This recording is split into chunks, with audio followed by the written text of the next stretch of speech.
Welcome in to the Punt and Pass podcast. I'm your host, Drew Butler, joined alongside my co-host, Jake Fromm. Be sure to follow us on social media at Punt and Pass on Twitter and Instagram. I am at Drew Butler. He is at Fromm Jake, puntandpass.com, the number one destination for all things college football. What a weekend in football it was, Jake. It catapults us into Thanksgiving week, which is one of my favorite weeks of the entire year. This week could be even more special. I am on high alert for Baby Watch. But in addition to amazing college football, the Washington Commanders smack the Houston Texans. The boys up in D.C. area are playing some pretty good football right now. How are you, brother? What's going on? Playing some good ball right now. Nothing better than Victory Monday after a Yes. solid win. A lot of craziness going on in college football this past week. What is going on? And now we have Thanksgiving week, rivalry week. It's a big week. Yeah. Let's have some fun. Let's Let's chop have it some up. fun. We're going to have a ton of fun. There's no doubt about it. And if you want to make your Thanksgiving, your holiday season, the most fun, you got to do one thing. That's get on over to Solomon Brothers Jewelers. That's right. This episode of Punt and Pass is presented to you by our partners at Solomon Brothers Jewelers. You know them by now, the largest diamond and jewelry inventory in the Southeast. And if you head into one of their stores and you mention Punt and Pass or mention myself or Jake, you can get up to 10% off your jewelry purchase. They have two amazing locations, one in Alpharetta, just past the Avalon, the other in Buckhead, 17th floor Tower Place. And if you've been listening for the past couple of weeks, you've got one more week to enter the giveaway in which Solomon Brothers is giving away two $1,000 gift cards to use inside one of those stores. All you have to do is subscribe to the Punt and Pass YouTube page. You can go to our YouTube page at Punt and Pass or puntandpass.com, and it's right there on the homepage. And in addition to subscribing to that YouTube page, follow Solomon Brothers on Instagram. They are at Solomon Brothers on Instagram. That's all you have to do. Subscribe to our YouTube page, follow Solomon Brothers at Solomon Brothers on Instagram, and you are automatically entered to win one of two $1,000 gift cards to Solomon Brothers Jewelers. Solomon Brothers has the lowest prices on the highest quality jewelry and diamonds, guaranteed with an in-store experience that is totally unmatched. Check them out, SolomonBrothers.com. Shout out to everybody at Solomon Brothers. I know, like, holiday season for them, Jake, it's like the Super Bowl, and for good reason. Solomon Brothers is the best. All right, you just mentioned it, crazy weekend in college football, and it all starts in one place. Depending on where you want to look at, it's either Columbia, South Carolina, or Knoxville, Tennessee, because Tennessee got blasted by South Carolina 63-36. Absolutely unbelievable, Jake. I don't even know where to start in breaking this one down. Exactly. Where do you start? Is it the good from South Carolina, or is it just the absolute debacle of Tennessee? Got to start with hate it for Hendon Hooker going out the rest of the year with an ACL. I saw the play, didn't look good. I hate it for him. But gosh, I mean, Tennessee just they had everything in front of them, the opportunity.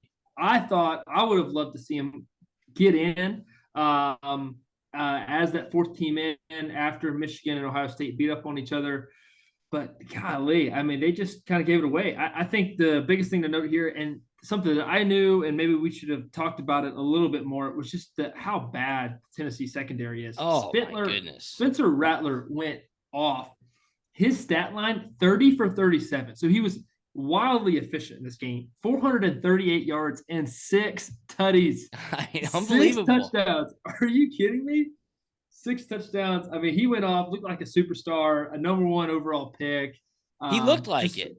Oh, yeah. I mean, absolutely balling out there. So kudos to South Carolina in the scheme. I mean, they just went out there and executed and whipped up on them, and there was nothing they could do to stop it. No, you're totally right. I mean, Tennessee's defense was not there. Like, they simply did not show up. It was unbelievable to watch, especially with all of the things that were riding on them, just winning out their last 2 games at South Carolina and then playing at Vanderbilt. 2 very, very winnable games.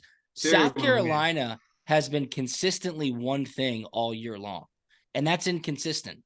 And when they flash and when they play very, very good and Spencer Rattler shows up and becomes really the player that he was recruited to become when he went to Oklahoma State. And then when he even transferred to South Carolina, clearly they have a ton of potential. Hendon Hooker, feel awful for him. Like that was just the ultimate gut punch to add on to what was an embarrassing showing from the Volunteers. What did we talk about last week ad nauseum? Playing on grass surface versus artificial turf. And a lot of people were texting me saying like the field looks really sandy. It looks like it's in bad shape. But you have to keep in mind, that's Bermuda grass. And when it becomes 25, 20 degrees at night for 10 days straight, that grass goes dormant. And you have to sand it to have even any chance of trying to keep it alive or keep the, base of the field there. That's why you see it happen in NFL stadiums too. So, we're not going to go down that pathway again, but there's no perfect answer for playing surface. And it's just so unfortunate that he tore his ACL, non-contact injury, with the NFL future that he has. Hopefully he still gets the invite to New York as well as a Heisman finalist. I would assume that he will. But Jake, being on social media throughout that game and looking at some of the reactions from Tennessee fans, first off, Tennessee fans, and this is meant as a compliment, they are a different breed on social media. Like Vol Twitter is a entirely different atmosphere within the social media game. There's no doubt about it. I was seeing rumors that they think South Carolina added additional sand to slow down Tennessee's offense. And wouldn't they be slowing down South Carolina's defense in the same breath? I mean, doesn't make too much sense. Come on. There was a suspension of a player on Tennessee. Some of the fans were saying that Tennessee's defense just didn't show up in dispute or protest of that sentence. I mean, that's just an absolutely crazy thing to tweet out or even think. On a 9-1 football team with so much writing on it. All right. Thank you. Next. All right, what's the next one? The next one would be, what was the last one I was going to say?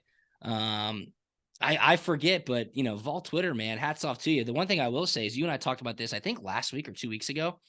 I think we can finally put to rest the comparisons that the media were making with 2022 Tennessee and 2019 LSU.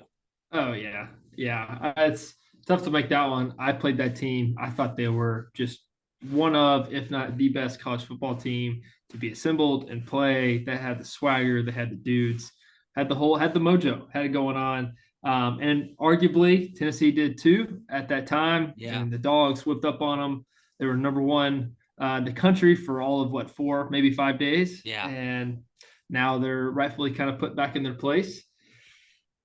That's Tennessee for you, man. And then you kind of go back to their baseball season, having the best baseball team ever to be assembled in college baseball. And then they fell up short too. So it's just a common thing. So tell me this, as a quarterback, as a leader of a football team, as somebody who has been in these types of situations, got to win, got to take care of business, going to the college football playoff season, all your goals right in front of you. How does this happen? How on earth does an exploitation of a defense happen in this moment? Was it the scheme of South Carolina? Was it Spencer Rattler having the game of his career, game of his life? Or was Tennessee just not ready to get punched in the mouth? You know better than anybody, Williams-Brice Stadium at night is a very hostile atmosphere. Yeah, it definitely is. I think it really boils down to the discipline and the focus of a football team. It's getting late in the season. It's monotonous. It's the same thing week in, week out. It's a team that we should beat, no problem. And then you just lose focus for just a little bit. The discipline of the week just slips away just a little bit. Yeah. Don't worry about it. We're just going to show up and ball, do what we do. And you just cannot do that at all, especially late in the year. That just the level of focus just has to be turned up just a little bit to keep that sense of urgency throughout the week. Do the things you're supposed to, practice the way you're supposed to, and then even more, show up on game day because that's when it counts. Yeah, no doubt. And South Carolina jumped off to a fast start. They were up 21-7 at the end of the first quarter, and there was really no looking back. The closest the game got was right after halftime. Tennessee scored a touchdown right before halftime to get it to 35-24. They got the ball back, I believe, right after half, or maybe they stopped South Carolina and got the ball back, and they got it. They cut it to 35-31. And then after that, it was game over. Again, the final 63-38. Tennessee loses Hendon Hooker in the process. Their college football playoff hopes gone. And for all the chirping that the fans were doing, again, no, this is not a referendum on the fans. For all the chirping that they were doing on wanting that rematch against Georgia on a neutral field, it was raining in climate that was controlled. It was raining. It's just tough to see, but you have to go through these things to make it to where you want to be. In Tennessee, if Heupel stays, take care of business, is on that trajectory. So an unbelievable, unforeseen outcome in that Tennessee South Carolina game. And I guess with second down, let's jump to the Georgia-Kentucky game, because Georgia escapes Lexington with the victory. They were 22.5-point favorites. I was definitely on the wrong side of that one. Everybody knew it was going to be cold. Everybody knew that the atmosphere was going to be somewhat different than what Georgia's been used to playing in. And the Dogs offense kept getting stalled in the red zone, couldn't really put the game away late. And Kentucky was alive way late into this game. Dogs escaped 16-6, Jake. Kind of reminded me a little bit of the Missouri game a little bit, where they just didn't seem like they trusted the passing game at all. Every once in a while, I hate to say this, but she kind of Stetson in a little bit. Every once in a while he'll have a head scratcher, which is, hey, what were you thinking on that one? That that post ball he threw up to Ladd over the middle ended up just being a long punt. But it just didn't seem like they really just kind of trusted the passing game. Leaned heavily on the run. Yes, it was cold. Yes, it was windy, but just you got to find a way to do it. But what I still have to say, I am still proud of the team, because when you get later in the year, it just doesn't even matter, honestly. Yeah. Just find a way to win. Yeah. Just find a way to win, move on, get to the next one, and just survive. It's just all about surviving, finding a way to win. Unlike a lot of other teams this weekend. North Carolina lost. UCLA and USC were in a tight one. Michigan was in a tight one.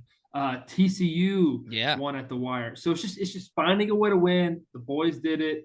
Move on to the next one. Take care of business against Tech, and find yourselves in the SEC championship game. Yeah, football's hard. If it was easy, everybody would be doing it, and everybody would, obviously win as many games as they could every single year. I thought Coach Smart's comments on the field after the game were really telling, because he was asked about going undefeated in conference play for the second year in a row. Only Florida and Alabama have done that in the past. And Coach Smart said, I have so much respect for this league, having been on those Alabama teams, coaching staffs, when they did do that. It is hard to win, not only in the SEC, but on the road in the SEC. And when you're the number one team in the nation and the bullseye is on your back and you're getting everybody's best shot week after week, and you knew this was going to be a physical football game heading into the week for sure. Yeah, think about it from Kentucky's perspective. Just gotten absolutely drilled by Tennessee, lost to South Carolina, lost to Vandy. I mean, if they're trying to salvage their season at all and make it memorable at all, because it is basketball season in Kentucky. Yes, it is. Exactly. That was their chance to put it to the Dogs. And if they somehow won that game, another storming the field opportunity, field goal posts are going to end up in some random river. That was it. That would have been their trademark on their season. And they put up one heck of a fight. I thought they played physical. And for 4 quarters too. I mean, 16-6 the game was? I mean, it was right there for the region. Yeah, no doubt. And I thought Georgia played well when they needed to. And you've seen that team kind of respond in those types of situations throughout the season. They're going to continue to need to do that throughout the SEC championship or a college football playoff run.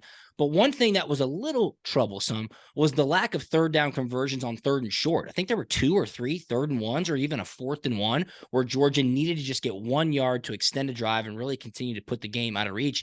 And they weren't able to convert in those specific spots.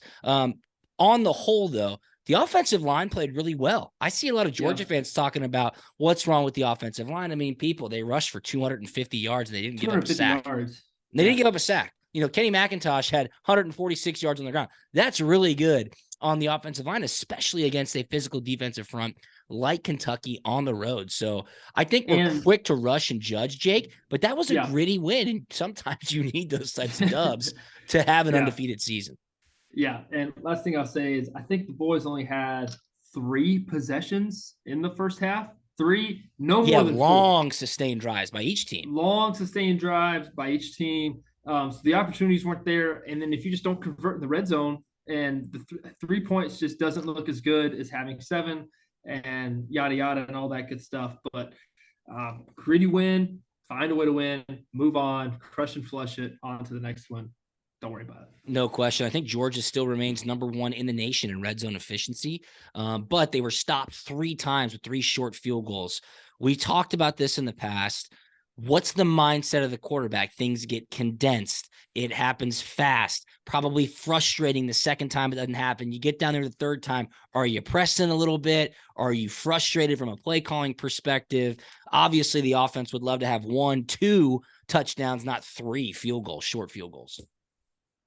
I'm going to answer that one with yes. Okay. All the above on that one.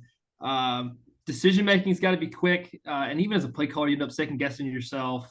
Just they're going to be in this, so we're going to call this, and then they'd show up in something completely different. And it's just red zone's tough, man. It's about executing what's the task that's been given to you, the play, making quick decisions, and then you got to be a little extra physical. You got to be a little extra tough, a little extra gritty to move the piles a little more. Because I think running the football is just that extra more important when you talk about getting to the goal line and punching it in, because it's tough.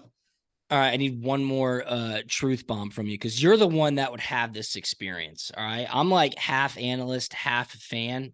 Being a punter will kind of lend that mindset to you, but I see on social media, because I'm active, I want to stay in the mix.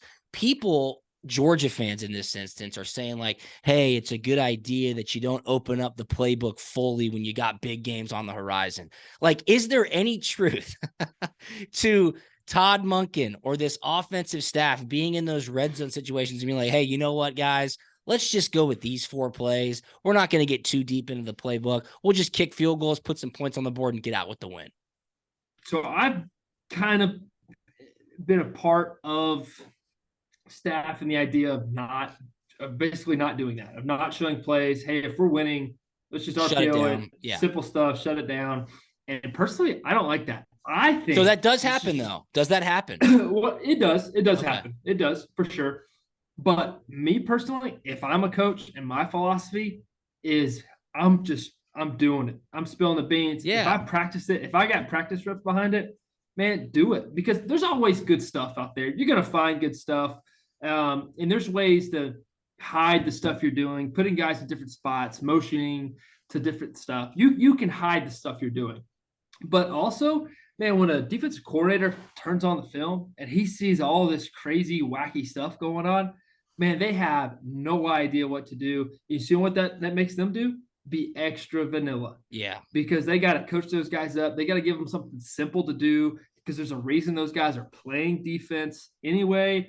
They're going to keep it simple for them, keep it vanilla. And so I'm all about, man, if you practice it, dude, go do it. Yeah. Just spill the beans on the play sheet, because I like the idea of having a lot of stuff on film to make the other team practice it and prepare for it.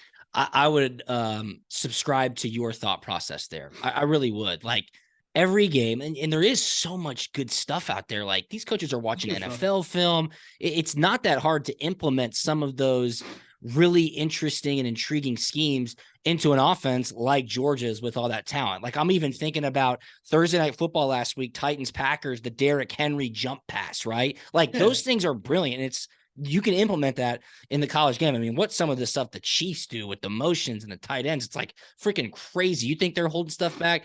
Absolutely not. And one of my favorite quotes about that is Jimmy Johnson, right? Former Cowboys head coach. He used to just run the score up, and he would piss other coaches off late in the game. Up by 30, still throwing the ball. Up by 40, still throwing the ball. And he said coaches would go up to him after the game and be like, are you really still throwing the ball when you're up 40 points? And he goes, I don't know. Were you still blitzing my quarterback? Like, if you want me to quit, then you guys quit and we'll just kneel the ball out and call at the end of the day. But if you're going to still blitz me, I'm still throwing the football. So I like that thought process, but it's good that you clear that up for us, because you want to talk about a vanilla game plan. I mean, what Georgia should be bringing this weekend against Georgia Tech is a 35.5 point favorite in clean old fashioned hate. That should be an absolute whooping, but we'll see what's going to happen.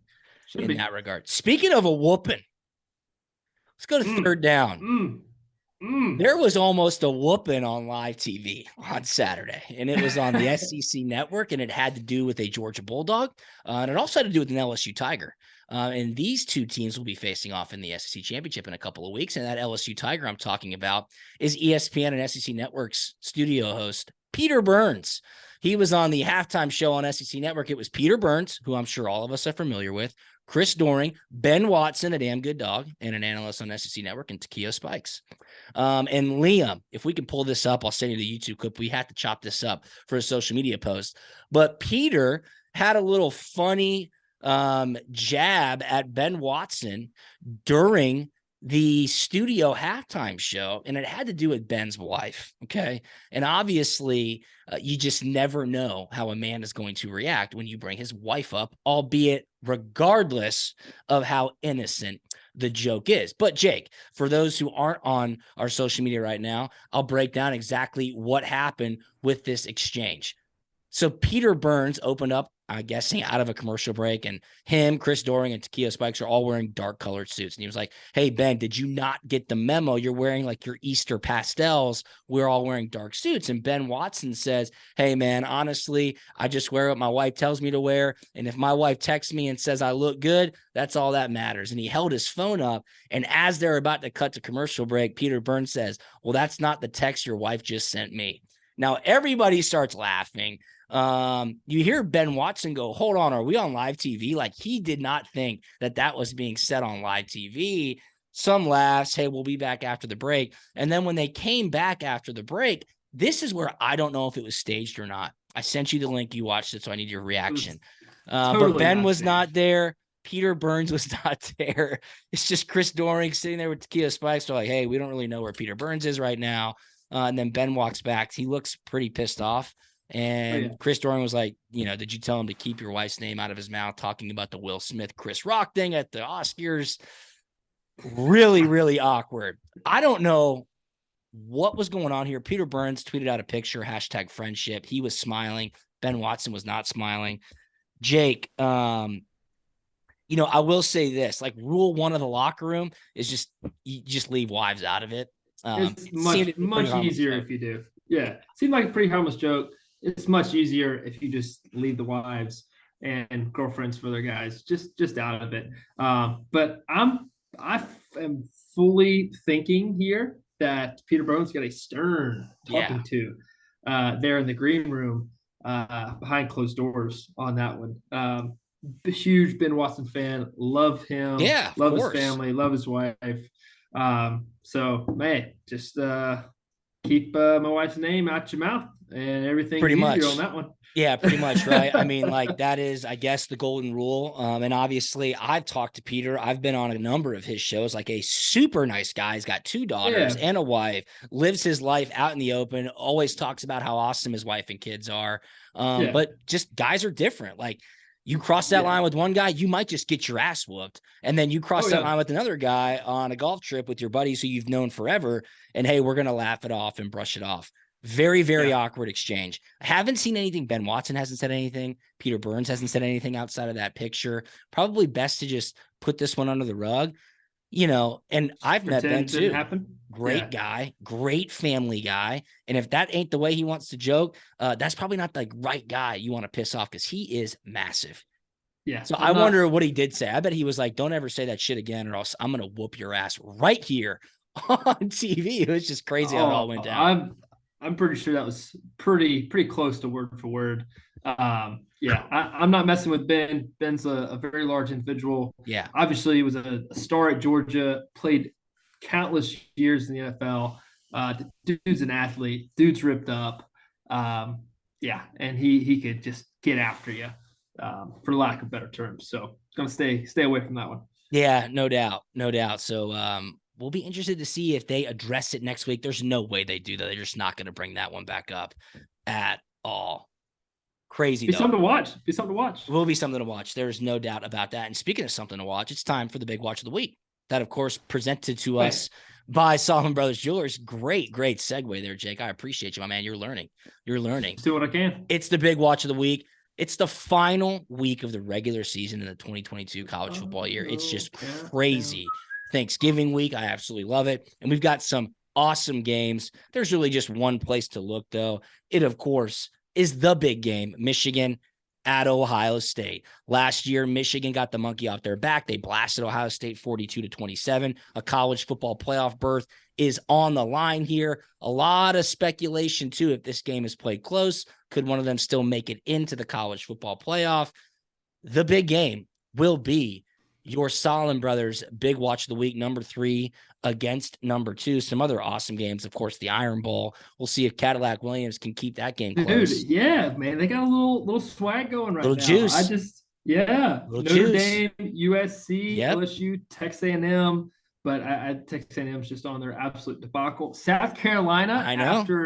What do you think about that one? A very just emotional win. Can they go up to Clemson and take care of business? And then you got Mississippi State and Ole Miss. That's Thursday night. Mississippi State Ole Miss is Thanksgiving night. Oh, I love that game, the Egg Bowl. We'll get to that in just a second. We will get to that game in just a second. But that South Carolina Clemson game, South Carolina has not played at Death Valley since 2018. Isn't that crazy to think of? Yep. Why is that? It was at Clemson in 2019. It was the COVID year in 2020, no out-of-conference games. And then last year, 2021, it was at Columbia. So this year, it will be in Death Valley. Coming off that huge win, Shane Beamer, you got to get the boys ready to go. It'd be tough to take a big L after that awesome W against Tennessee. But your Solomon Brothers big watch of the week, man, get the leftovers. Pull up. I mean, it's the best weekend of the year. There's no doubt about it. Yeah, so you'll have the leftovers from Thanksgiving. Now, what do we think about that game being at noon? Do we like that? Do we not like that? Tell me. What's your opinion on that? You talking about the South Carolina Clemson game or the Michigan Ohio State game? No, Michigan Ohio State. I think it's always at noon. I think it's always at noon. Yeah, so it's unfortunate. I mean, that's 11 a.m. local kick. Think about that, dude. That's isn't that right? Isn't Columbus in Central Time Zone? I think it is. I always forget those states. Like I think Detroit's. Who knows? But it's way too early. It's a big time game. You would want that to have a little bit more excitement. But hey, both undefeated teams, first time since 2006. So that will be awesome. All right, you mentioned the Egg Bowl. The Egg Bowl. Is Lane Kiffin just gone? I mean, Ole Miss got blasted by Arkansas a week ago. And I go to social media, of course, the perfect place for all things true. And they're like, dude, Lane's gone. He's going to Auburn. It's over. He's given up on the team. He's already looking for houses. I just couldn't believe Ole Miss, again, with just 2 losses and a New Year's Six Bowl like on the horizon, just a total goose egg. At Arkansas, they got whooped up on by your Fighting Sam Pittmans. Yeah, the Fighting Sam Pittmans had them at 42-6 at one point, I believe.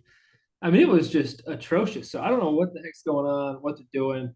But this one, there's just too much pride on the line, I think, just to let Mississippi State walk all over them. So, and they know everybody and their mama is going to be watching this game. If you care about college football, yes, there's NFL games on, but this one definitely is going to get clicked on and watched a ton because it's just one of those games you got to watch on Thanksgiving. So, no doubt. How about the running backs in this freaking game? Rocket Sanders for Arkansas, 24 carries, 232 yards, and 3 touchdowns.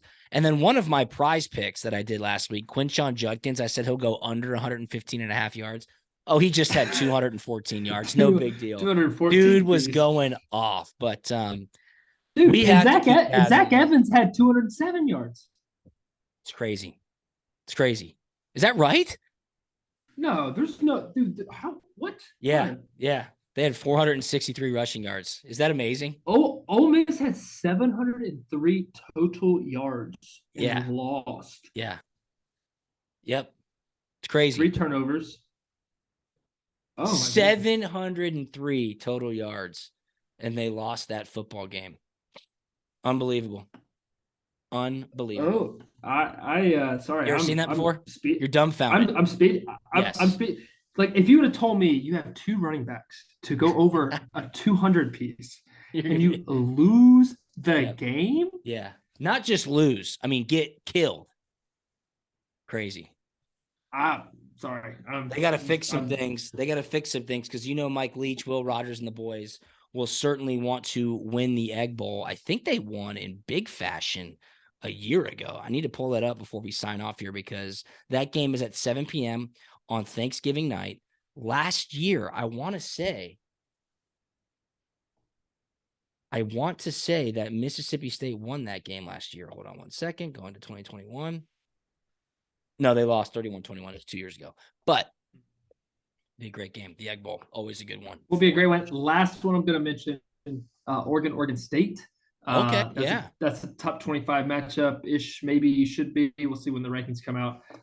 But Oregon, they don't necessarily control their own destiny because they're not going to get in the Final Four. But USC won, so now they're in the mix. Oh yeah. Can Oregon kind of ruin their season when they play in that Pac-12 championship? They certainly can. That'll be on next Friday night. It's gonna be awesome. Some food for thought. Food for thought. Well, always fun recapping an amazing weekend of action with you, my man. It's Thanksgiving week. We are going to give everybody what they want. We'll probably release our weekend preview pod on Wednesday. So appreciate you tuning in. Be sure to follow us on social media at Punt and Pass on Twitter and Instagram. I'm at Drew Butler. He's at From Jake, puntandpass.com. And a huge shout out to our presenting sponsor. That, of course, is Solomon Brothers Jewelers at Solomon Brothers on Instagram and Twitter. SolomonBrothers.com, the largest diamond and jewelry inventory in the Southeast. If you mention Punt and Pass or myself or Jake and you're in the store, you get 10% off your jewelry purchase. And the best thing about Solomon Brothers is the store is for anyone with any budget. You want to make that a little sweeter? Go subscribe to our YouTube page. Go follow Solomon Brothers on Instagram at Solomon Brothers, and you're automatically entered to win one of two $1,000 gift cards. That is what they are doing for Punt and Pass listeners. The biggest selection, the best quality, the lowest prices, and an in-store experience that is totally unmatched. That, of course, is Solomon Brothers. Jake, appreciate you, my man, and we will talk to you all on Wednesday. Happy Thanksgiving. See you. Yep.